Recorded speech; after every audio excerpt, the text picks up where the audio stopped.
Now let's say that you would like to put a CD in your computer. It is a slot loading drive, so you can just put it there. It's going to make a whole lot of horrible racket. Don't worry, you haven't broken it.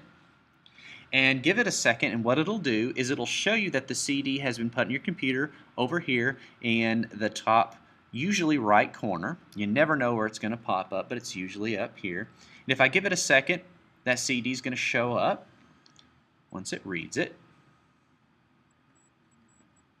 Don't make me a liar. There it is.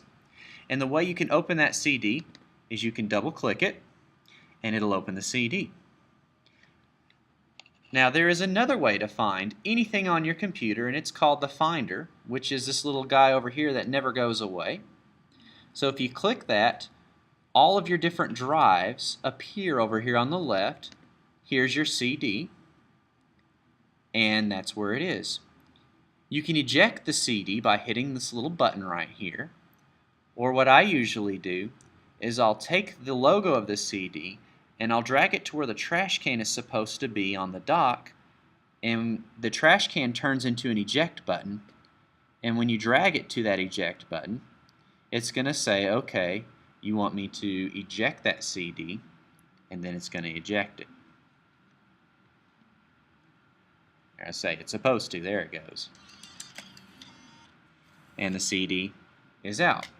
Now if you have a thumb drive, which we all love, take your thumb drive and plug it into your computer, and the way you access that thumb drive is it's going to appear once again somewhere randomly. It appeared in the bottom right hand corner here, and you can double click it and it will open that thumb drive. And my thumb drive is empty, but the files will appear over here in the main screen. To pull the thumb drive out, don't just yank it out because that can actually damage it on a Mac. There's an eject button right here you want to click. It'll disappear from your desktop, and then you're allowed to pull the thumb drive out. You'll know you did it wrong if it gives you a warning and you pull it out and it says, warning, to avoid future damage, please eject the device properly. And so if you're getting that message a lot, that's the reason why. You have to remember to eject it. So let me show you real quick how the Finder works, because that's the last thing that we'll do before I give up on this video segment. When you open up the Finder, you want to find some things. There are different ways of viewing right here. There's a cover flow, which if you're familiar with iTunes, you've seen before. There is a tiled pane window here. There's a detailed list. And then there is the icon base that we know and love from Windows. I'm going to just tell you right now, the Finder built into the Mac is inferior to the Explorer that you're used to in Windows. So I usually leave it on this columned view. And the way it works is I'm going to go into my documents over here. I'm going to go to the South Belton Middle School folder I opened earlier when I clicked it down here. And here is the file I opened earlier, and I can double click it and it's going to open it.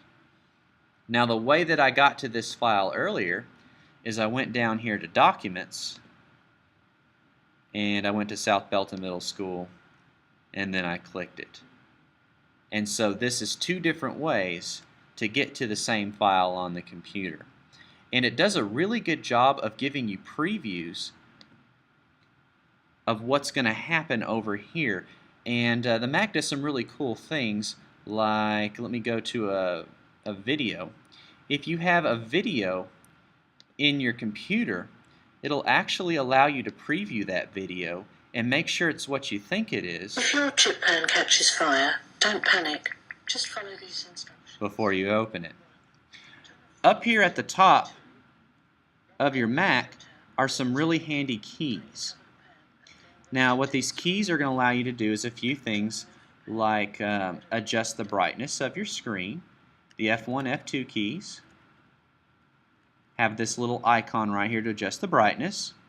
The F10, F11, and F12 keys are going to allow you to adjust your sound. F10 is going to mute, and F12 up and F11 down.